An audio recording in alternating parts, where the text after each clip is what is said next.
true. There's some mindset, some thinking that actually holds you back from where you want. Or it actually is limiting how fast it can go. Because I hear people say, well, it takes time. Is that true? How much time does it actually take? However much time you say it does. You guys get that? So, here's the model. I'm going to come back to this real quickly, but let me actually explain. I'm going to make this statement, and then go into an example of what we do. The quality of your life is directly related to the quality of your choices. The quality of your life is directly related to the quality of your choices. Meaning every choice that you're making actually will affect the quality of your life in a positive way or negative way. So let me ask you this. How do we make our choices? What are the factors that actually create our choices? Systems? Okay, systems. Anything else? Priorities. Our priorities. Okay, let me put some of these down. Systems, priorities. What else? Okay.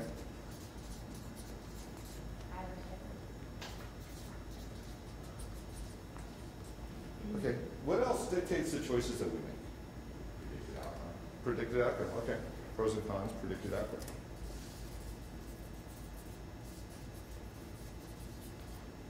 Okay. Whether or not others will approve of our decision Okay. or like it. You know, I like that, but yeah, but that also, how many of you, that affects the choices you make? I don't want to make, I don't want conflict, I don't want to upset someone. Who here thinks also education, I want to go to a point, education or knowledge? Can do it too, right? So here's the kicker, and I'm going to use education and knowledge because how many of you think that your knowledge actually will dictate the choices that you make? Let me ask you this, where does knowledge come from? Experience. Experience. And if you look at past, present, future, where is knowledge resides? In the past, right? So guess what? We now use, and this happens in nanoseconds, we use past knowledge to make choices that are where? Present, that will affect our what? Our future, right? So if we aren't actually exploring, are those valid? Is what we're basing our assumptions on valid? Guess what we are destined to do? Here, the same thing that we've always done in the past. So here's how the mind works.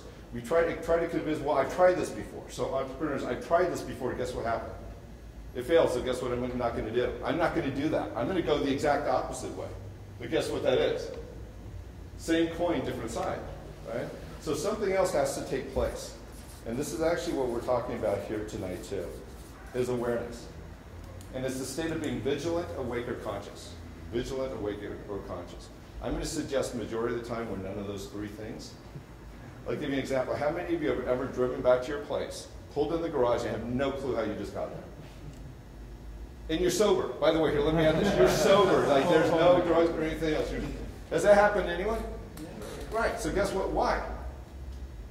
Our mind is our condition when there's enough information. The synapse fires say, oh, got it.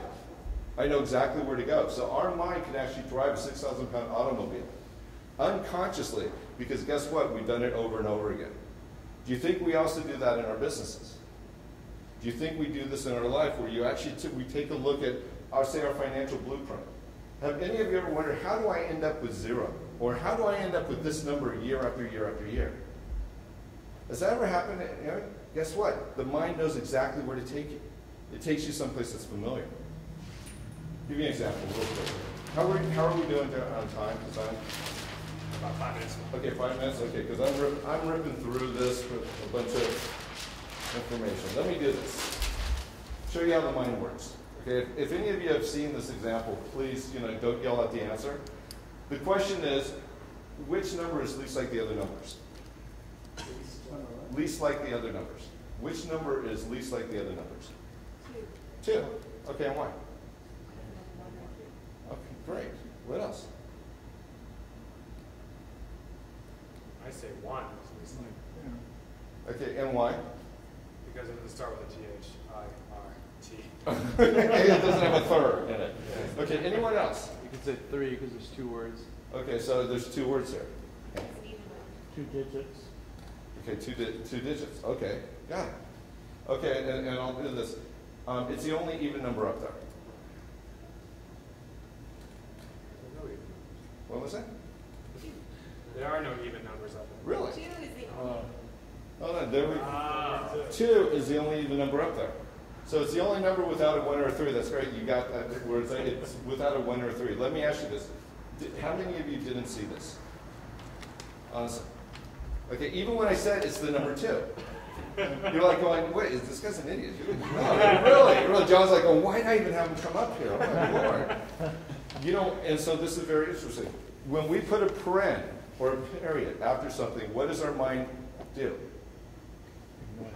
It shuts it off because guess what we were taught in the past in school? When you have a paren or a period, and it's not part of the solution. So literally, our mind has to become invisible. So here's the important thing. How many choices were up here? 6. How many did you see? 3. So 50% of all the opportunities that were just on this page, guess what? Weren't available to you. Because why? That's what we've been taught. So what it takes is awareness and consciousness. Awareness to say, okay, what have I been taught that literally has me not even be able to see this?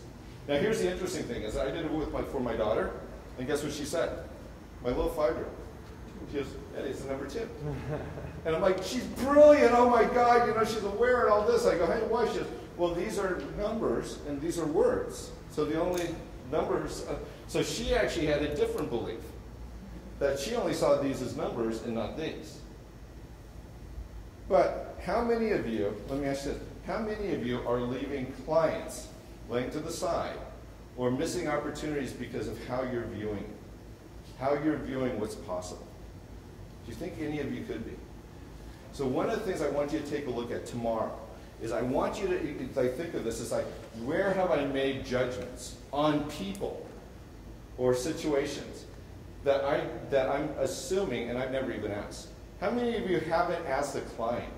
Someone, you know, think of that one person because you're chicken to ask them something. Or you're afraid that they're going to say no. Does anyone have someone like this? I'm going to challenge you. Go up to them tomorrow. And notice what shows up in your head. Okay? Real quickly, I'm going to wrap up with this because this is actually... So to get our results, we have to take actions, but there's 2 kinds of people, and you may actually talk about this too. People who are committed to having what they want, and people who are interested. And interest is a state of curiosity, committed is being bound to an end result. So let me ask you this. Let's work on this number right here. How many of you are committed to having more money in your life? Or how many are interested? Let me ask you this. How many are interested in having more money in your life? Okay, we'll make it easy. How many of you are committed? Okay.